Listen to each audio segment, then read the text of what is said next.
Welcome to this lightning talk by Teresa Kennedy of the University of Texas at Tyler Partnership and Michael Odell of the Texas STEM Coalition Partnership out of Austin, Texas.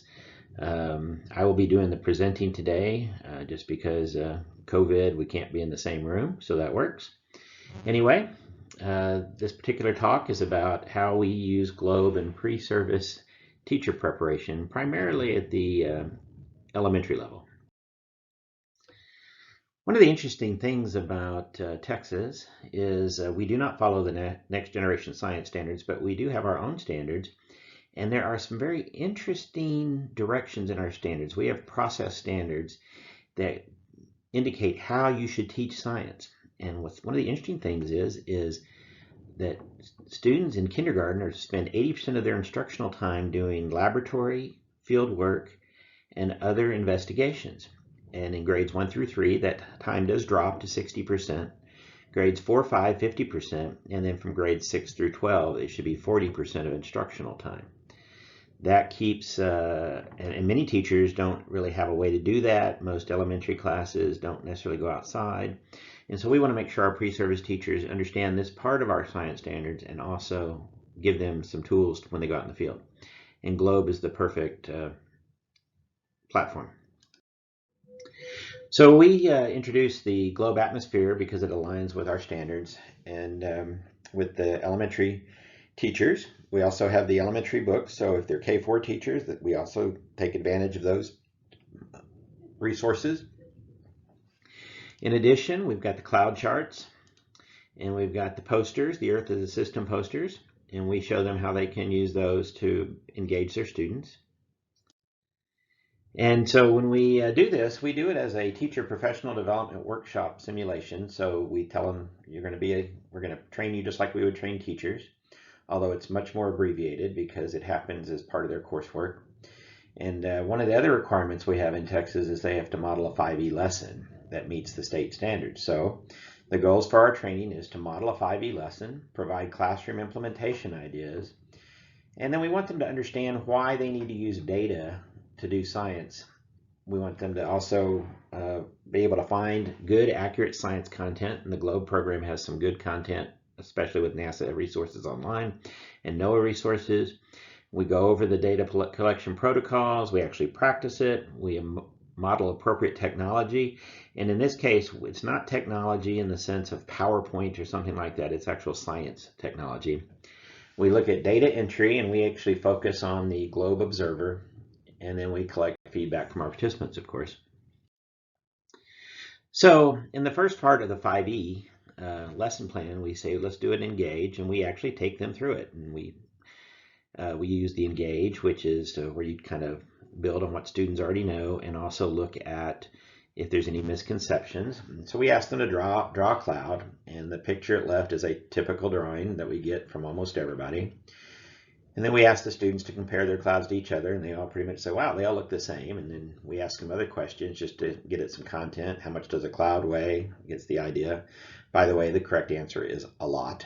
And then why are clouds important? So we kind of get their understanding of clouds before we go on into the next phase, which is the explore phase. Well, we say, you've done your picture in the engage. Why don't you go outside, look up in the sky, and take photos of any clouds you see, and then when they come back inside, we have them discuss what they saw outside in their photographs and compare them to their drawings. And then what we find out is they say, wow, there's different types of shapes of clouds. And we also get into some of the misconception literature and things like that, where we talk about the initial drawings probably came from storybooks, and that's just sort of their conception of a cloud, or TV cartoons. And but the point there is the kids are going to often, in their classrooms, are going to have the same misconceptions or preconceptions. Well, after they spend time doing this and they come to consensus, there's different kinds of clouds. They may not necessarily know what the types of clouds are. So then we go into the explain, and we provide them with some context. Why do we even care about clouds? And I'm not going to read these, but you can see, you know, we can look at heat exchange. That's a more advanced one, but one of the big ones is clouds and climate. Another one is looking at some of the CloudSat, things like that, to provide ground-based data on contrails. the Earth's radiation budget, that sort of thing. And then in the explain, this is the phase where the teachers would explain the content to the students, and just as important, the students explain back the content so that you can check for additional misconceptions and clarify. And the Globe has a number of PowerPoints that teachers can download and use and adjust based on their standards. I also like these a lot because the students have to interpret charts which appear on our state test. Lots of different charts, and this is good practice for the students.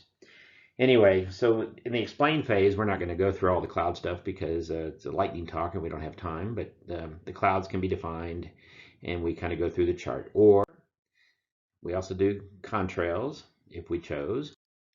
They could also use videos and other media to help do the explain.